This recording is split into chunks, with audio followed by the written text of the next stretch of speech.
Hey guys, Pineapple here, and today we'll be talking about My Hero Academia's secret empire forming right under the noses of our heroes and even the villains. Obviously, this video features spoilers for anyone that doesn't read the My Hero manga, so please click off to avoid getting spoiled if that's something that you mind. Hit the sub button and bell icon to keep up with my videos, and hope you guys have been enjoying the uploads lately because, I've been having a lot of fun putting them out. I've been putting a lot of them out, so keep enjoying them. I'm trying to get as much done as possible before my little anime expo vacation that's coming up, so let's keep pushing. Let's get to talking about this strange group of villains and their goal after that intro. Hit it!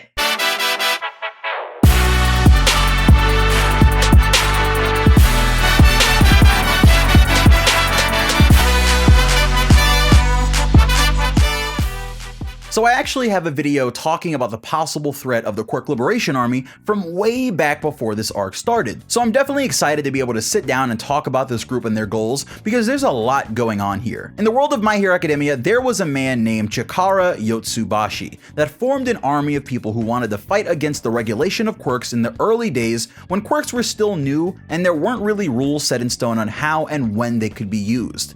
Remember that in the My Hero world, if you don't have a hero license, your usage of your quirk, especially in public, is actually limited a bit. This feeling of not being able to use something that some people feel really makes them unique leads to a massive amount of support for this Quirk Liberation Army, but ultimately they were defeated, and Chikara, also known as Destro, was sent to prison, where he spent the rest of his days. The last thing that Destro ever did was write his own memoir that detailed his way of thinking, his life, and ultimately what brought him to make the decisions that he did. It must have been extremely well written because I believe it's actually a bestseller. It was Destro's way of leaving something behind in this world when he was gone, but little did he know, he actually had a child who would one day go on to continue Destro's work. This son of his, Rikiya Yotsubashi, is the current leader of the Liberation Army, and he's given himself the name Re-Destro, as in the second coming of Destro, and this whole codename thing seems to be commonplace in the group because they all seem to have codenames of sorts. Now, as Destro's son or descendant, Rikiya naturally has a hold over the movements and actions of the Liberation Army, but that's not all. He's also the CEO of Detonarat, which is a company that makes support items and lifestyle items for quirk users that have quirks that might somehow hamper their lifestyle. For example, if Mirio never gained control over his quirk and it was something that got in the way of him trying to live normally as a civilian, he'd probably be able to order a special outfit from Detonarat that they'd create custom ordered for him that would probably neutralize his quirk somehow. That's pretty much just what they do. They announce that they're entering the world of heroes by offering custom products for heroes to take on villains with, but what he says in the beginning of the arc about entering the world of heroes while he stands in a crowd actually has a double meaning when you consider that all of these people have literally been working to enter the world of heroes, but more on that later.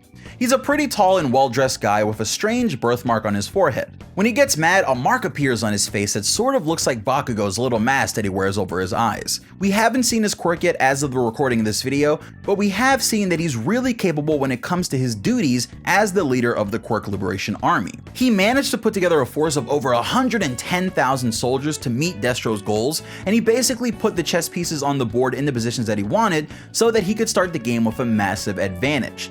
The League of Villains were in the middle of some really important stuff, and he just kind of scoops them from where they are with threats and really corners them into having no choice but to head to Deka City to try and save Giran. Besides the fact that these battles haven't been going in the Liberation Army's favor, putting all of this together must have been a really difficult task, so I definitely wouldn't doubt this guy. He's like Joker if the Joker was also Norman Osborn, and that mixture of psychopath and businessman is really making me like his parts in this arc. Apart from him, there are also other higher-ups within the Liberation Army. One such member is Curious. Her real name is Chitose Kizuki, and she's actually the executive director over at Shueisha in the My Hero world, which means she's the boss of the company that owns Shonen Jump and publishes a massive amount of comics, books, and magazines in Japan. When you're trying to build a cult like the Liberation Army members obviously have, having something to gather people around your cause is crucial. Curious knows the importance of a sacred text, and as the head of publishing for Shueisha and on behalf of the Liberation Army,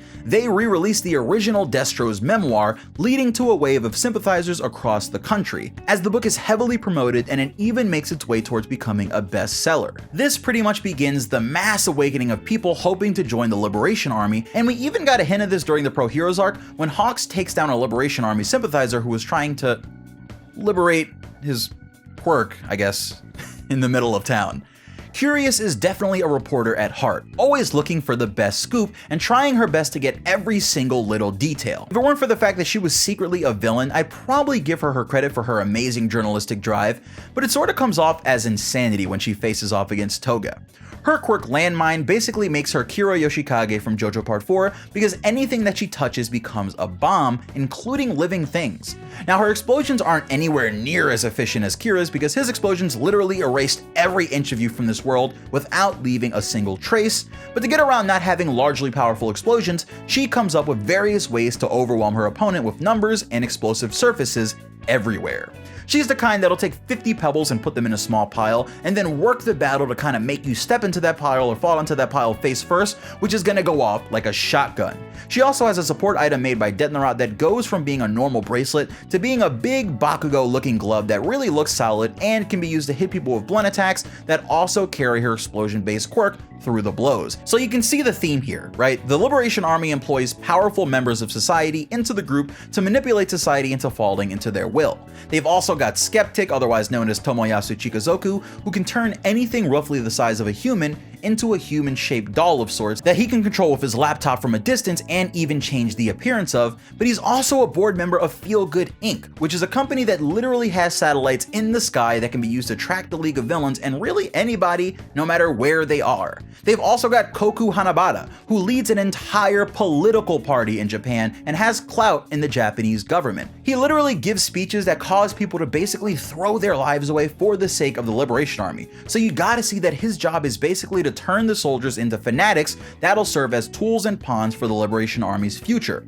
Even besides these four who seem more like leaders and actual powerful soldiers, we've also got Getten, also known as Apocrypha, who has an amazing ice quirk that lets him freely control ice, even the temperature of it, so he can use ice to fly, create ice dragons, probably giant ice baboons, really anything that he'd like to if he has a supply of ice to use, and he can control a small piece of ice while he's fighting and use that small piece to turn even more water into ice by supercooling it, giving him even more ice and snow to use, which shows as he takes out waves of the city with just the raise of his hands. So these are the leaders and the main members of the Liberation Army, and like I said, they lead a force of over 100,000 secret members scattered all throughout Japan and in all sorts of different aspects of society. This even includes heroes, so much like how Marvel had us wondering who was a Skrull in their comic universe, Horikoshi is gonna have us, or at least me, wondering which of the characters we've already met might actually be a supporter or a member of this organization. And it really makes me actually question if any of the students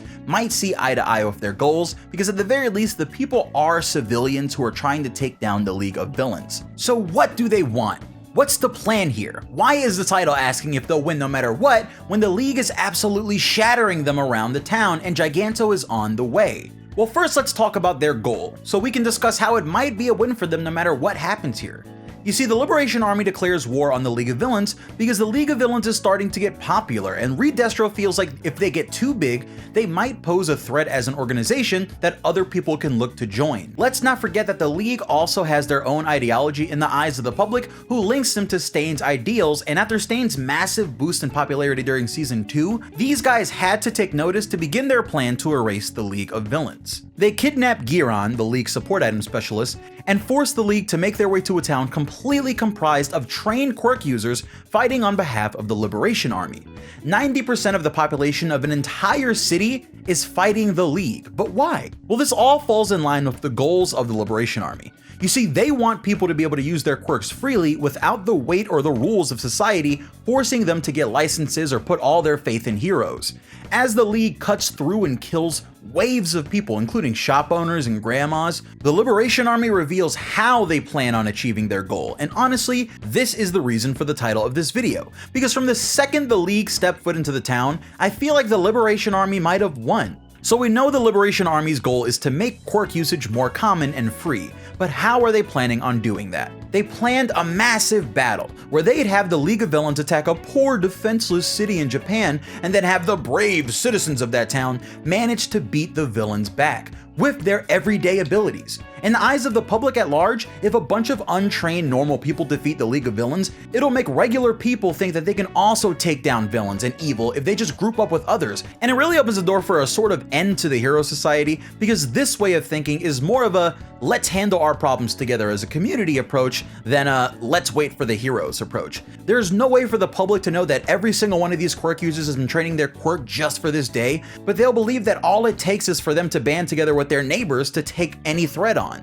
A quote that stood out in this arc to me has been, "Show them everybody is a hero and that nobody is a hero." That is the exact thing here. The Quirk Liberation Army is trying to prove that people can do something without the help of heroes, but the problem is that the faith in the hero society is already crumbling. So shocking the system with this way of thinking could actually be extremely damaging for the hero society, because while it's true that you don't always need heroes to save the day, the civilians here have been training day in and day out to polish their quirks for this day. So it's all based on a lie. If your normal everyday salaryman just leaves his job to fight crime, he's gonna end up dead in an alleyway.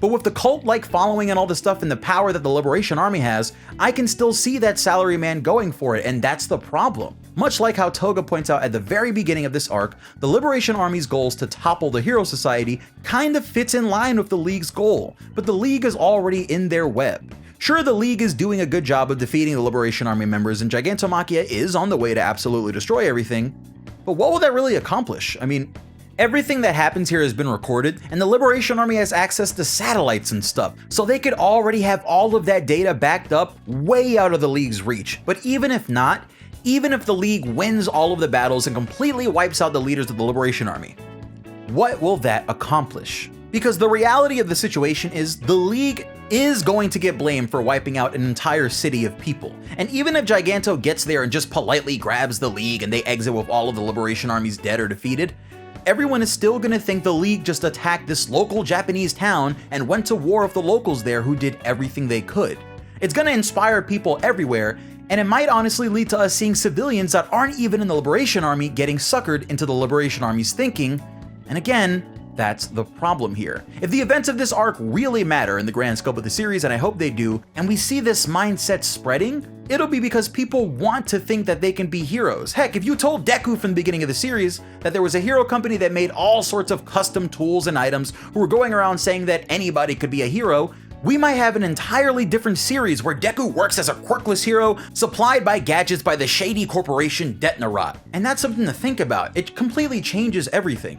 So it seems like no matter what happens here, the public is going to side with the poor people who are just trying to defend themselves, and this massive event happening without any of the pro heroes even being on the scene might be what finally pushes the public to shun the pro hero society and try to take things into their own hands. And this means that the Liberation Army's goal of quirk liberation, for the citizens at least, will have been reached, even if none of them are going to be around to see it.